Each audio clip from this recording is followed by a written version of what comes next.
already halfway through this franchise, huh? It's been quite a journey, hasn't it? Well, from here on out, things are only going to get darker, so buckle up. You guys know how it works by now, so let's not make a super long intro here. What's up? What's happening? What's going on, everybody? Welcome back to Animation Station episodes of anything and everything animation. Welcome back to Legends of Literature. Welcome back to our continuous look into the wizarding world with Harry Potter and the Order of the Phoenix. Great movie. Here's the plot synopsis. Enjoy. In the wake of Cedric Diggory's death and Lord Voldemort's return, Harry Potter is worried that things could get worse. As he and his cousin Dudley are walking home from the park, following Dudley's antagonizing Harry in front of his friends, which leads him to point a wand at his throat, they are attacked by Dementors, secretly sent by Dolores Umbridge, and Harry casts a Patronus charm to save them both from the Dementors' kiss. An extremely baffled Dudley is taken back to Privet Drive accompanied by Mrs. Fig, a squib who is a neighbor of Harry and was told by Dumbledore to keep an eye on him. Later, a howler from Mafalda Hopkirk of the Ministry arrives for Harry and tells him he is expelled from Hogwarts School of Witchcraft and Wizardry for using magic in the front appearance of a muggle. The Order of the Phoenix comes and collects Harry, while Alastor Moody reveals that Dumbledore ordered his expulsion order suspended in favor of a disciplinary hearing. The Order flies him to 12 Grimmauld Place to stay, where he finds out that Hermione and Ron's family are here too. Harry also has many nightmares about the events that had happened the previous year, including the death of Cedric and the rejuvenation of Lord Voldemort. While at the 12 Grimmauld Place, Harry's godfather Sirius Black mentions that Voldemort is after something he didn't have the last time. Around this time, Harry learns about the Order of the Phoenix, an organization of which Sirius Black, Severus Snape, Mr. and Mrs. Weasley, Remus Lupin, Nymphadora Tonks, new character, we've never seen this one before, Professor Moody, and many others are all members of. At the Ministry, Dumbledore defends Harry's actions. The Minister for Magic, Cornelius Fudge, denies Harry's answer to his question regarding what actually took place on the night in question, leading to further arguments. Mrs. Fig gives a testimony as a witness of the event. Dumbledore tells Fudge that Voldemort could be behind the Dementor attack, but Fudge refuses to believe that Voldemort's back.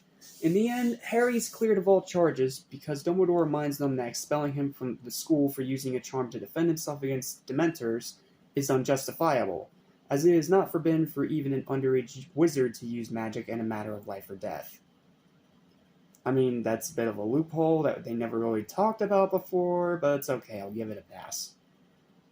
Because Dumbledore does have a really good point here.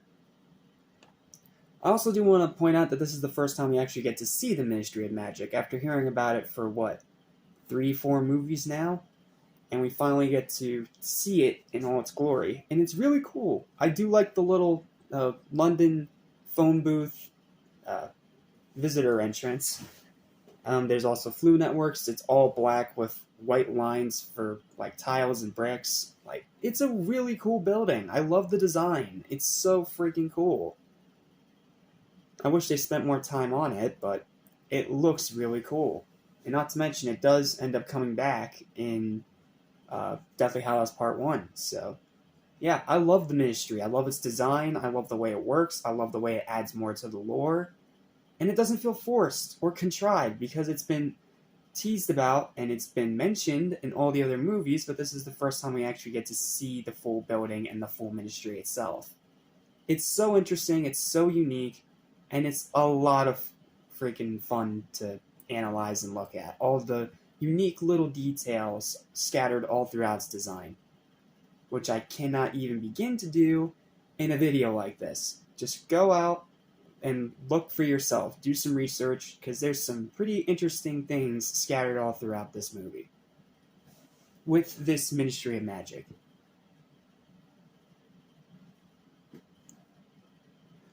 Shortly after Harry, Ron, and Hermione arrive at Hogwarts, they find out that the sinister and mean-spirited Dolores Umbridge, someone who works for Cornelius Fudge, and, like I said earlier, secretly ended up sicking those Dementors on Harry and a scheme from the Ministry, as the new defense against the dark arts teacher. Yeah, this is kind of a recurring thing in the movies, you just kind of have to buy into it. It is apparent that she is there as a puppet of the Ministry of Magic in their way of interfering at Hogwarts and keeping rumors about Lord Voldemort's return from spreading. When Harry insists that Voldemort's return is not a lie and that he actually saw him when he was in class, Umbridge gives him detention, which consists of making him write "I must not tell lies" repeatedly from a special quill that takes the writing out of his hand, writing it in blood.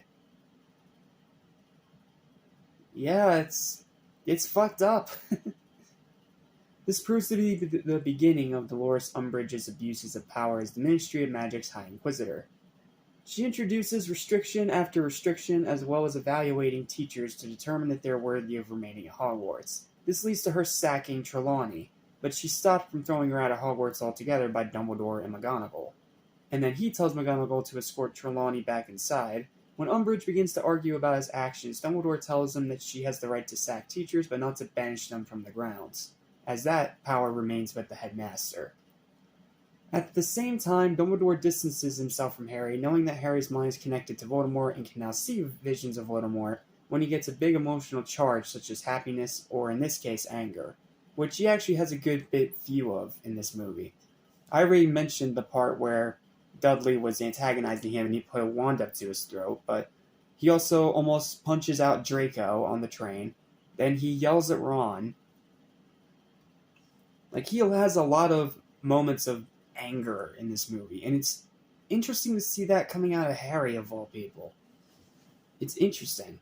It's really interesting. In the face of Umbridge's corruption, refusal to actually teach Hogwarts students anything worthwhile in defense against the dark arts, and the Ministry of Magic's continued denial of Voldemort's return, the trio, along with many other Gryffindor, Ravenclaw, and Hufflepuff students, band together to form a group that comes to be known as Dumbledore's Army in honor of the headmaster, who is presently on the receiving end of a smear campaign against him due to his insistence that Voldemort has returned.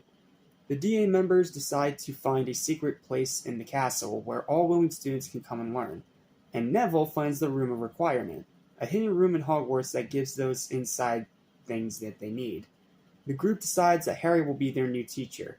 Yes, Harry gets to be the teacher. It's an interesting little role reversal. And he's actually a really good teacher. The students use the room to train, and Harry begins a relationship with Jo, which is just adorable. Under the assumption that Dumbledore's Army is an organization formed to undermine the Ministry as High Inquisitor, Umbridge bans most student activities and forbids any groups, societies, or etc. of more than 3 people to continue unless given permission, essentially revoking all student freedom. Pretty much turning her into the magical wizarding world's version of Hitler. Because she's being a total tyrannical bitch. Harry has a vision of an attack on Arthur Weasley in the Department of Mysteries, saving his life. Afterwards, Dumbledore instructs Snape to give him occlumency lessons, I hope I'm saying that right, in order to block his mind from Voldemort's influence. The occlumency lessons causes Harry to begin distancing himself from his friends. Simultaneously, Sirius's deranged cousin Bellatrix escapes from Azkaban prison along with 9 other convicted Death Eaters, who were obviously freed by Voldemort. Umbridge, who has taken many of the acquaintances of Harry into questioning, finds out how to get into the Room of Requirement through Cho, whom she had illegally used Veritaserum on, and the Inquisitor Squad, consisting of Draco Malfoy, Vincent Crabbe, Gregory Goyle, Pansy Parkinson, and a few others from Slytherin, break in. They take Harry and Cho to Dumbledore's office, and the Minister, along with a few others from the Ministry, arrive. Dumbledore takes the full blame for the organization, since after all, it was called Dumbledore's Army. When they attempted to take him to Azkaban, Dumbledore escapes with Fawkes, his Phoenix. First time we've seen Fawkes since Chamber of Secrets. After this, Umbridge becomes headmistress and punishes Dumbledore's Army with a blood quill detention. Later, during Harry's occlumency lesson, an exasperated Harry, tired of Snape's unwanted intrusions into his mind along with his carping and insults, angrily casts a shield spell and penetrates Snape's mind instead, in doing so seeing several of his most traumatic memories, including one where James Potter and Sirius Black in their adolescence bullied Snape relentlessly. Livid at the intrusion, Snape refuses to keep teaching Harry occlumency and orders him out. During an examination, the Weasley twins revolt and set off assorted fireworks in the Great Hall, causing chaos for Umbridge and destroying many of her oppressive decrees, aka the millions of plaques on the walls that she makes Filch hang. At the end of this event, the twins leave Hogwarts to great celebration and jubilation from both the student body and even some of the teachers, nearly all of whom had grown to despise the pompous and sadistic Umbridge. Understandably so, she's a bitch. Following the departure of the twins, Harry has a vision of Sirius being tortured by Voldemort in the Department of Mysteries. Hermione points out that Voldemort may only be using this to trick him and lure him into a trap, but Harry retaliates by saying that Sirius is the only family Harry has left. Harry, Ron, and Hermione rush to Umbridge's fireplace to alert the Order via the Floo network, and Harry expresses a desire to go into the Ministry alone, directly from there. But Umbridge and the Inquisitorial Squad stop them before they can do so. At first, Umbridge tries to get Snape to use more Veritaserum on Harry to force the truth out of him, but Snape calmly informs her that she already used the last of it on Cho. He then departs, seemingly ignoring a coded warning to Harry that he sends him, saying that he has Padfoot in the place where it's hidden. Fuming, Umbridge threatens to use the Cruciatus Curse to get information out of Harry about the trio's true intentions. Because she's an evil psychotic bitch, if you haven't already been able to guess that. Harry and Hermione then deceive Umbridge into entering the Forbidden Forest in search of Dumbledore's secret weapon. She and Harry lead her to the hiding place of Hagrid's half-giant brother, Gorp, only to be confronted by centaurs who snatch Umbridge after she insults and tries to attack them.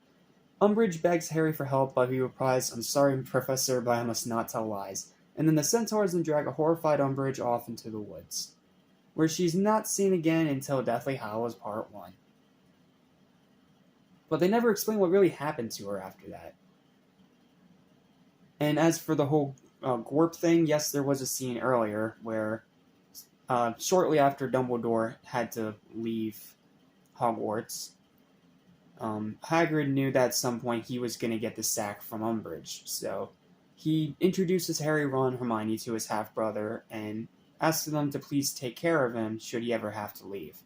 There's also a really cute scene I forgot to talk about earlier when, during winter break, Harry, Ron, Hermione, and everyone else is at the Order of the Phoenix on 12... What was it called again? I'm sorry. 12 Grimmauld Place. Grimmauld Place, that's what it was. And they, of course, comfort Arthur Weasley as he's recovering from his near-death experience. And Harry has a talk with Sirius. And they learn a bit more about his family tree. We learn a bit more backstory about him. And he talks about how as soon as all this is over, he and Harry can be together and they can all be a happy family. Which only makes the ending a lot more heartbreaking. Sorry, I'll get there when I get there. But yeah, adorable scene. I wish they threw it into this thing here. After escaping Umbridge, Harry and Hermione meet up with Ron, Luna, Neville, and Ginny, who managed to escape the Inquisitorial Squad using puking pastils. They fly to the Ministry of Magic on Thestrals in an attempt to save Sirius. They go looking for him in the Department of Mysteries. After many failures to locate the Hall of Prophecies, they come across the prophecy of Harry Potter and Lord Voldemort. Just then, many Death Eaters, including Lucius and Bellatrix, ambush them after Harry touches the prophecy. Lucius says that you only saw what the Dark Lord wanted you to see, confirming Hermione's earlier hunch. A short battle ensues, and the Death Eaters take hold of everyone but Harry, threatening to kill them if he does not surrender the prophecy. Harry proceeds to hand the prophecy to Lucius, but is interrupted when the Order members, Sirius, Kingsley, Remus, Nymphadora, and Alastor Moody, all of whom had earlier been warned by Snape, because that coded work actually worked, because Snape is still in the Order, arrive to defeat the Death Eaters. But in the midst of the battle, Sirius punches Lucius, causing him to drop the prophecy.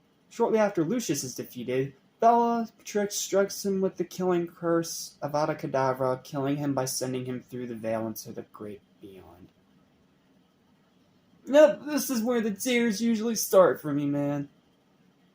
I had my problems with Prisoner of Azkaban, as you know, you saw that review, but man, we only got to have Sirius Black for 3 movies, and now he's dead. Like, Harry lost the last bit of family that he had left. And again, like I said earlier, with that cute scene saying that when this is all over, there'll be a happy family, only for him to die and pretty much take all of Harry's final hopes of a happy ending with him. Like, it hurt, man. It hurt seeing that. Devastated and infuriated, Harry chases Bellatrix out to the atrium and hits her with a Cruciatus curse, downing her, showing that Harry is pretty much now at the edge of his breaking point and is about ready to kill her, because this is the first time he uses a curse. Voldemort's voice whispers in Harry's ear, urging him to give in to the hatred of Bellatrix and to kill her. But Harry, realizing that Voldemort is baiting him and right behind him, turns to confront him. Voldemort expresses contempt for Harry's weakness and tries to kill him. But as Dumbledore arrives via the Floo network to save Harry, a short but intense battle ensues between Voldemort and Dumbledore, and Bellatrix escapes in the chaos.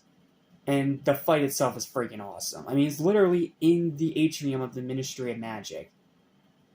Like, what a set piece for your final battle, man. Such a cool freaking set piece. Dumbledore successfully counters all of Voldemort's best attempts to hurt him and Harry without sustaining a single injury on him, and at one point even nearly defeats him by trapping him in water. And after his most powerful series of attacks, that of an extremely destructive torrent of dark energy, which did no effect to knock Dumbledore off his feet harmlessly. And then countless shards of glass he fired at Dumbledore were countered ultimately with little strain on Dumbledore's part, because he has the Elder Wand.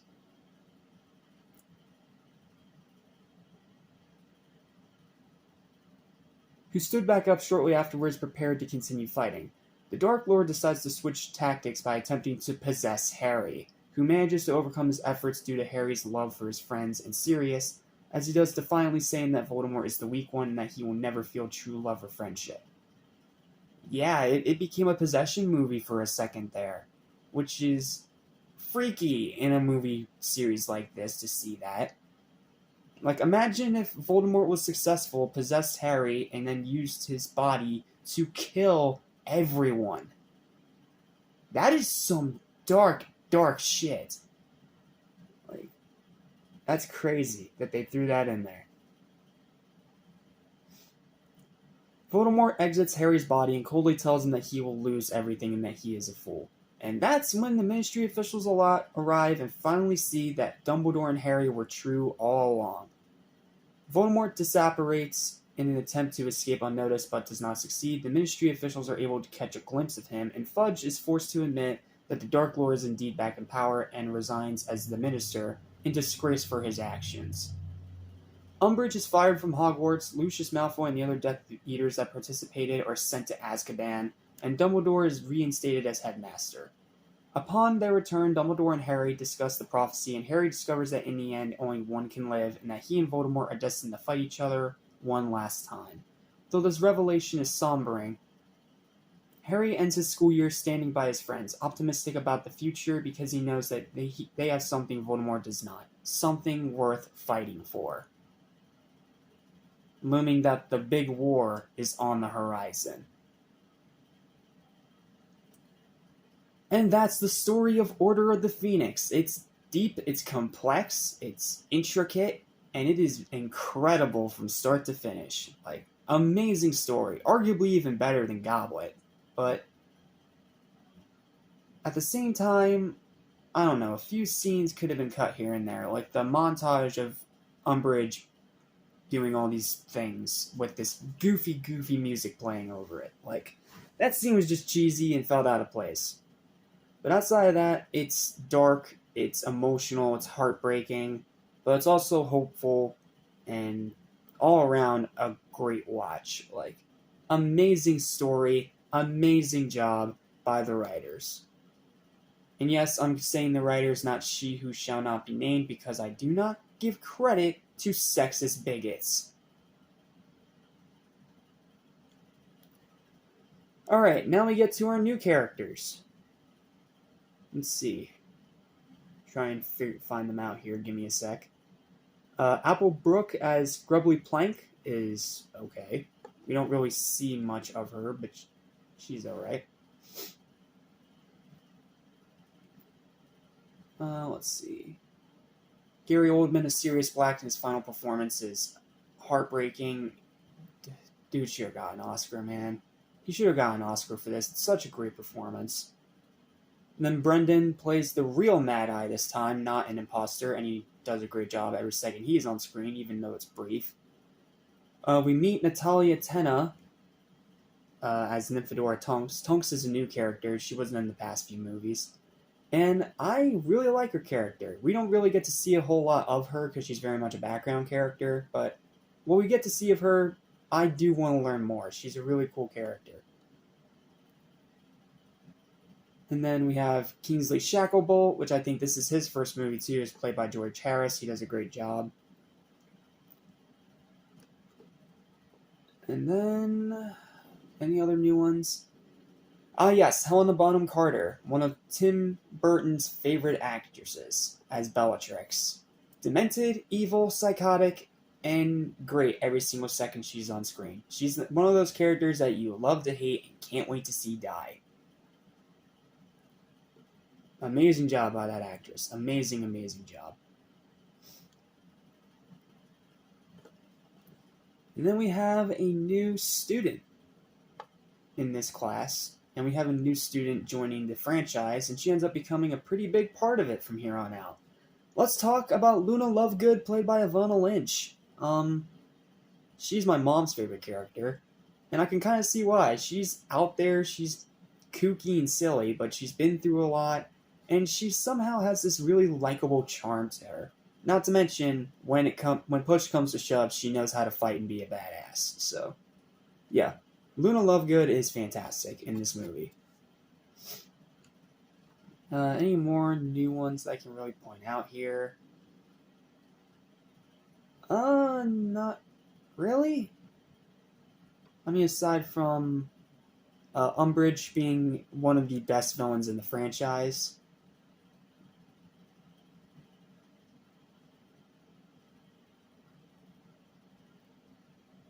Alright, then we have the Muggles again.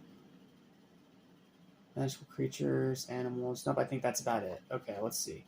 Is there any trivia, or is this just differences from the book once again? Geez, there's so many differences from the book sections on these that I feel like I should just make a whole video of just talking about all the differences. Let's see. Is there trivia? Is there any trivia? Character omissions, chapters. Nope, no trivia, but it will give us the box office, so that's nice. Let's talk about the box office. The film took in over $293 million in box office gross in the USA-Canada market and $938 million worldwide, making it the third highest grossing Harry Potter film behind Deathly Hallows Part 1 and Philosopher's Stone, and the 11th highest grossing film of all time. The 8 Harry Potter films together make Harry Potter the highest grossing film series in history. Yeah, and it deserves to keep that crown because it's an amazing series. So, that's the characters, that's the acting, that's the story, that's the box office. Now for my personal opinion. This movie's incredible. Like, absolutely freaking incredible. It's up there. It is probably top 5 at the very least. It is emotional, it's heartbreaking, but it's also hopeful, fun, has some great moments, great acting, sharp writing, and it just only gets better every time you watch it. I love the Dumbledore's Army thing. I love that they made Harry a teacher, and he does a great job at it. Like, it's a great film, and I think they did a great job bringing that book to life. And Order of the Phoenix is one of my favorite books of the series, so I think they brought it to life really well, and they did a fantastic job. So, huge props to everyone involved. They did an amazing job on this movie, and because of that, I'm going to give a final verdict for Harry Potter and the Order of the Phoenix a second in a row, 9 out of 10. You have not seen this yet? Fix that immediately. It is absolutely more than worth your time. Well, that's it. See you next time for the penultimate chapter where the end begins. And we have to say goodbye to another big name character of the franchise. See you next time for Half-Blood Prince.